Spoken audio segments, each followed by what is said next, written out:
Hello everyone, Mark Macomb, Macomb County Executive, Deputy John Paul Rea. We'll just kind of give you an update of what's going on with the COVID issue here in Macomb County. And as I kind of mentioned, I don't know that we're really in a state of emergency or crisis mode at this point. It is without question still a concern, and we're going to continue to kind of work through these efforts.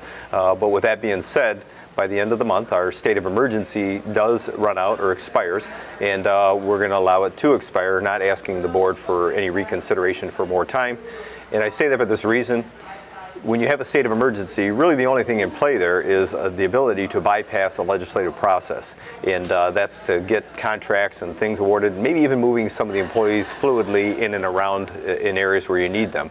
But we've been able to do that, not only through this crisis or through the state of emergency, and we know we're going to be able to continue to do that as part of this issue dealing with COVID here in Macomb County. So it really is going to change nothing we've got going. But again, being honest, it's not no longer a crisis mode we're working in. It's a continuation of the efforts and working with our emergency management, our planning department, the sheriff's department, as well as all of the providers. And we've been able to do that very fluidly. Our finance department working through the issues with some of the funds that we have. So the board, we know they're going to give us consideration if and when there is a need to move things forward quicker or sooner.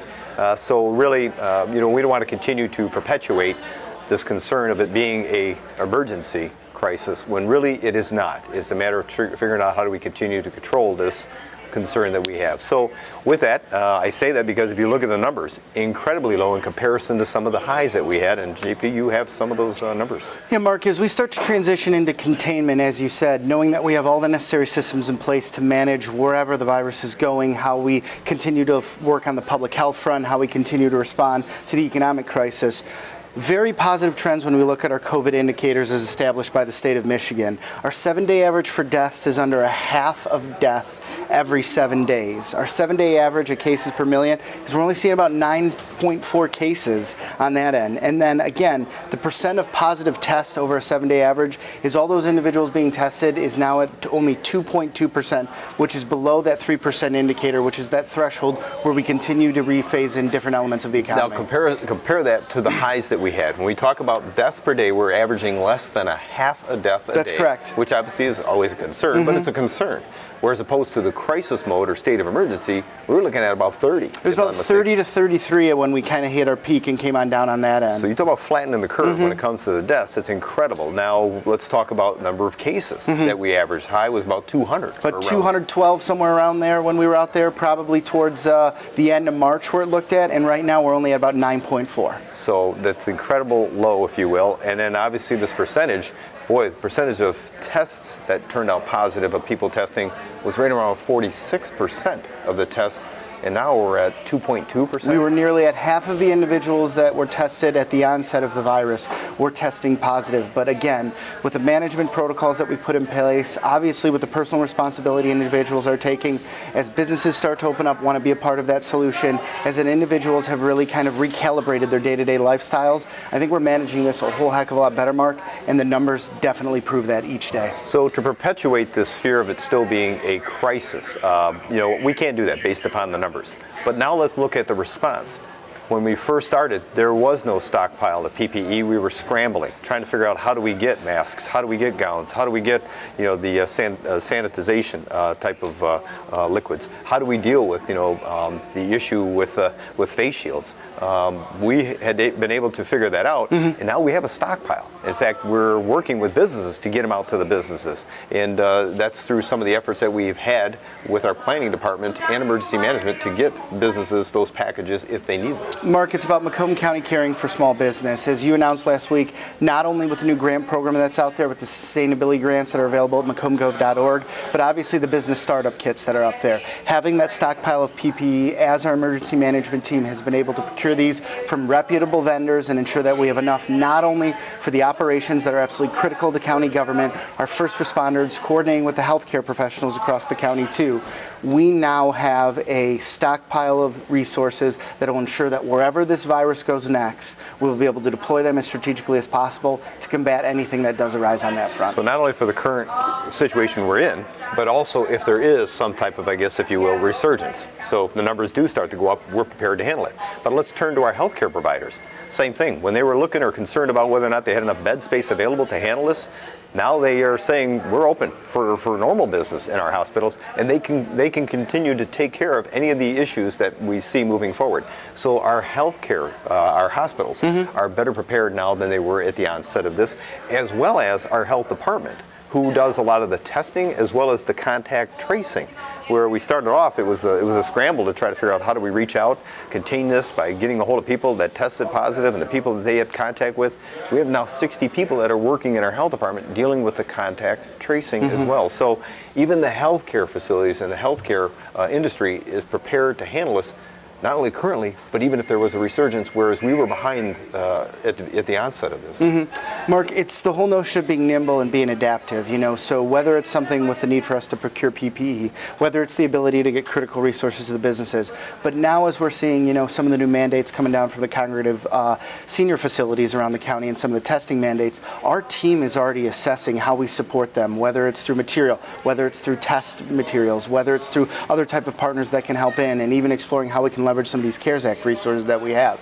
We have a system in place that is not only prepared to respond to whatever the COVID challenge of the day is going to be, but ensure that we're developing new mechanisms for individual safety and to ensure that our economy continues to open up. And I want to pick up on your congregative care. Yeah. In other words, that was lacking, the systematic approach, what we were doing statewide, and it was a state responsibility to deal with these facilities. They were at a loss with the testing. There wasn't enough tests. We weren't, the question as to whether they should have been brought back into those facilities after they left the hospital. All those challenges that the state had to try to figure out, well, now we've been able to work with them to help them here in Macomb County to make sure that the proper testing is taking place in these facilities on a regular basis. So we've got that addressed, and we're walking through that. So when you stop and you think about even the financial side of this, we're realizing that businesses are being allowed to open, which is another indication that it's no longer a state of emergency or a crisis if we're allowing businesses to open. Although critical of how they're opening because of lack of information, they are opening and they're part of the solution in doing so. So none of them are just opening up and saying, you know what, we're going to, forget about the cautions and the CDC guidelines. They're following the CDC guidelines. Some of them, I think some of the executive orders are far too extensive. Some of them are, believe it or not, ignoring some of the executive orders, but they're following CDC guidelines, and yet we haven't seen the resurgence even with the manufacturing opening up, even with the hair salons opening up. So with that being said, I think you're seeing that people here in Macomb County, those that are still afraid to go out, are staying home because of maybe an age issue or because of their underlying health concern or because of the fear, which is good. People should be mindful of that. But we're not seeing the uptick and the resurgence. The numbers are still being driven down.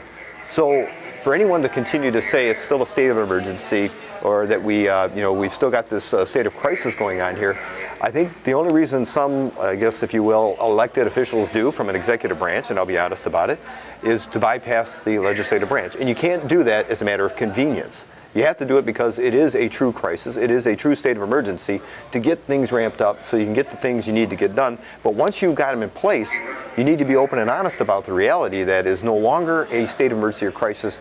Don't fuel the public into believing that it's something more than what it is and that you can't control it or contain it. We're able to do that. And if we do see a resurgence or an uptick, we're prepared to figure out how do we deal with that and even reel it back if necessary. So we're in that state of concern, and we're going to continue to work through that crisis. Here in Macomb County, we've done an incredible job, as you could tell by the numbers, the fact that we're opening up businesses in here, and we're prepared to handle it by working with the businesses, but yet still recommending people follow CDC guidelines, and if you're uncomfortable, not venturing out. Mark, I think the most critical thing is not only continuing to assess the public health data that we're seeing every single day as we get it from our health department and as we're working with our state and federal partners, but I think it's more important that we set those realistic expectations and give individuals a path forward. Where is it we're going to go next? What's the key metric we need to hit? What's the resource we need to do? Who's the partners that we need to bring in?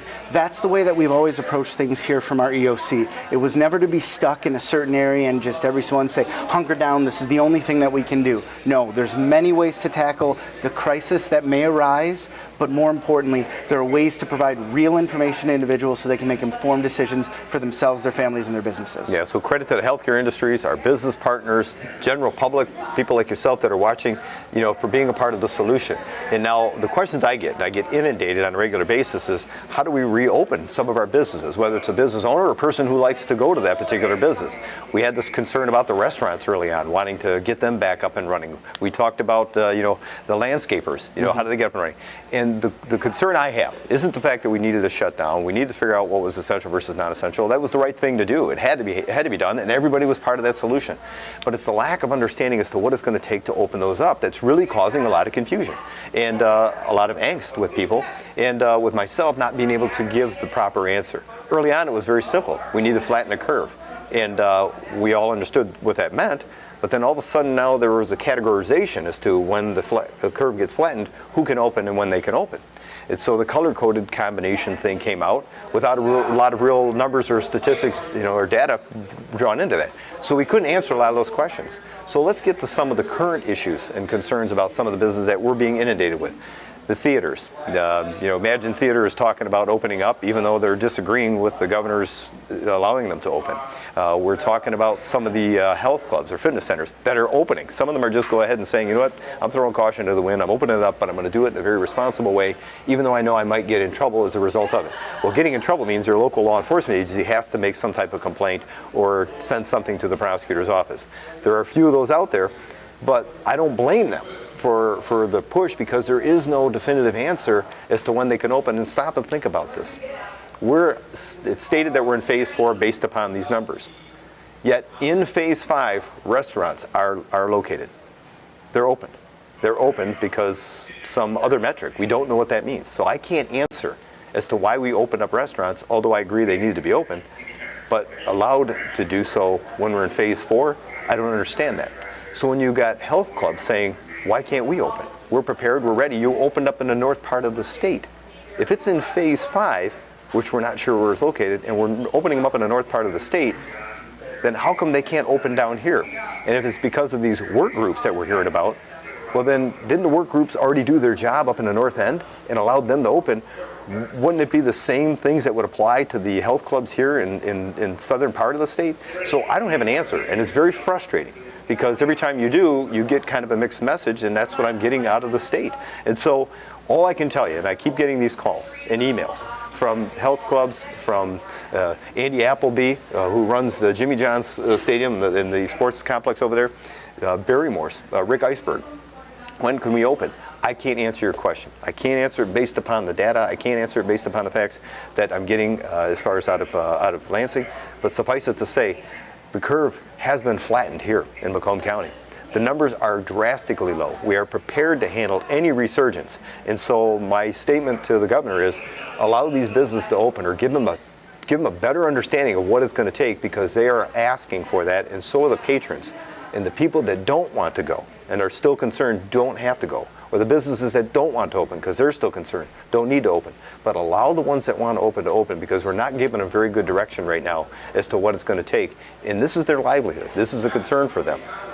We've met those standards, and we're here prepared to figure out how do we continue to work with them to make sure they're part of the solution moving forward. Because we've got an economic crisis. If you got the state of Michigan already asking the federal government to help them figure out their budget crisis, then I think that's a telltale sign that there is an economic crisis we're facing right now. That is a state of emergency, and we need to figure out how do we address that. And at the same time, we have already addressed the healthcare concern and know how to contain that. I don't have that luxury of reaching out to the state of Michigan to figure out how to balance my budget moving forward, and we are going to have a shortfall, and we're working through that right now.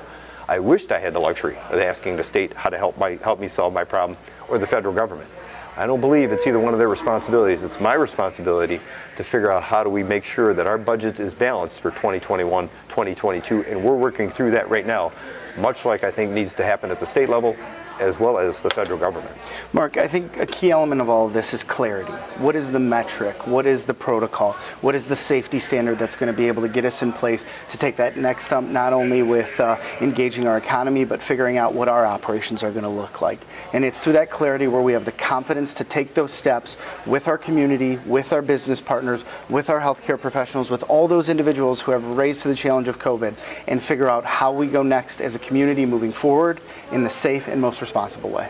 And that's going to be the challenge. So we're fortunate. We got great partners when it comes to local communities. We're working through some of their issues. We've got funding available to support them with some of their, lack of funding abilities to handle some of the, in particular, the PPEs and other areas. We're working with that. The food support, that people that are in need of food. We've got that information. MacombGov.org. You're here right now. This is kind of how you're tuning into this this update. But again, incredible amount of resources available for people to truly understand what's going on here. And with that being said, today we had a visit of the Vice President, Mike Pence. He was here in Macomb County, a couple local businesses, doing some kind of a speech. Don't know if it's political related, economic related, but he's here, and that's a good thing. As well as stopping over here at the Engine House. If you haven't been to the Engine House, you need to stop there. Johnny would love to have you as a patron of his place. Great food. How he selected that, I still got to ask Johnny how he pulled that one off, having a Vice President of the United States come to his location for lunch. But we go there quite frequently. It's a great place for pizza. It's right down the road from here at Comtech, so we're there quite often. But let's suffice it to say, this election cycle, Macomb County is going to get a lot of attention from the candidates that are stumping to become the next president of the United States, and I got to believe some of the vice presidential candidates are going to be here as well. And we welcome that. I think it's a great place for people to try to figure out how do you convince them to get their vote. So JP's not going to clue us in on how he's voting, nor am I. So I think people make assumptions, though. They make assumptions. So, but with that being said, we're known as kind of that bellwether county, and we kind of like that title because we don't want to, just kind of make people assume that they're going to get our vote. They got to earn that vote, the public here in Macomb County. And also, I just want to remind everybody about the census. We're doing incredible as far as people responding to that. If you haven't yet filled out that census, go online and do so. It is so critically important, especially right now with the financial concerns we're seeing at the state and local level. This is a chance for us. The Census 2020 helped bring back our money. It is so important that you do that. You fill it out. We are number one as far as large counties, counties over 500,000 in the entire country of having responded to this. We're number two in the state, and I believe it's Livingston County. Livingston County is the only one that's beating us right now. They only have a population of about 120,000. Somewhere around there. So they're a smaller population, but we got to get them. We got to figure out how do we become the number one county in the entire state, because that's kind of, I always like, being number one. Yeah. We got to figure that out somehow, all right? So folks, please fill out that census. It is so important about our local roads, our schools. It does a lot for supporting services of people that are in need of services. Again, Census 2020, bring back our money. Make sure you fill out that form. So they're doing a bang-up job, Ernest and those folks. Mark, it's been really impressive when you look at where the county is positioned, whether it's us continuing to champion the census and having those high returns. You talked about all the politicos kind of coming into Macomb County, whether it's stumping for the vote, highlighting a program, looking at some of the voters and understanding how we're going to be that bellwether. It's nice to be part of that national conversation, and it illustrates the fact that we've got a great community here, which very much illustrates that there's a lot of places where folks want to come in and kind of gauge where the community sentiment's at. Right, and your life has always been in the world of business, economic development. We do have some funding ability out there for some of these local businesses. A lot of them have taken advantage, but there's a lot more opportunity for those small businesses. You want to kind of hit that real quick? Yeah, the Macomb County Cares a Small Business. The sustainability grants are on there. You go to MacombGov.org. It's a very simple online digital form. You update your information and you're eligible for a $5,000 cash grant that comes directly to your business to assist in these difficult times. And again, it's a $5,000 grant. It's not a loan. I mean, it's money that pretty much you're going to be assured if you're a small business of 49 employees or less that you're going to get this $5,000. So fill it out. It's a very simple form. By the way, go through the entire process and go to the end, because we had a couple people that'll call us and saying, we don't understand this. The information is right there. It's online. You need not call us. You need not email us. You're going to find it's a very simple process to go through, and you're going to get most likely a $5,000 check that we have available to give to you to at least offset some of the costs. We know it doesn't take care of all of your concerns, your problems, but it is something to kind of get you by. So with that, on behalf of JP, myself, and the rest of us here in Macomb County, we want to thank you for tuning in, but more importantly, we want you to continue to keep you and your family safe.